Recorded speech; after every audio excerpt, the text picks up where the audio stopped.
এক ভক্ত প্রেমানন্দ মহারাজজিকে প্রশ্ন করেন, মহারাজ, শুধু কি নাম জপ করলেই ভগবানকে পাওয়া সম্ভব? অন্য সাধনার প্রয়োজন নেই? উত্তরে মহারাজজি বলেন, তুমি একবার মন দিয়ে নাম জপ করে দেখো।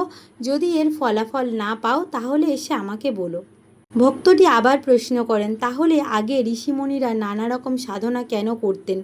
তারাও তো নাম জপ করতে পারতেন। উত্তরে মহারাজজি বলেন, সত্যযুগে মানুষ ছিল পবিত্র, তারা ধ্যানের মাধ্যমে ভগবানকে লাভ করত।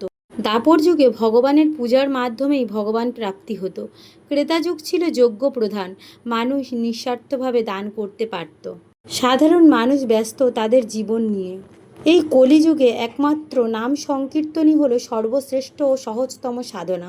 যে ভক্ত ভগবানের নাম নেয় সে নিশ্চয়ই ভগবত প্রাপ্তি লাভ করে। মহারাজজি বলেন, কলিযুগ কেবল নাম আধারা, সুমির সুমির নর উতরিও পারা। অর্থাৎ কলিযুগে শুধুমাত্র ভগবানের নামই ভরসা। নিরন্তর নাম জপ করলে ভগবত প্রাপ্তি অবশ্যই ঘটে। মহারাজজির একান্তিক বার্তা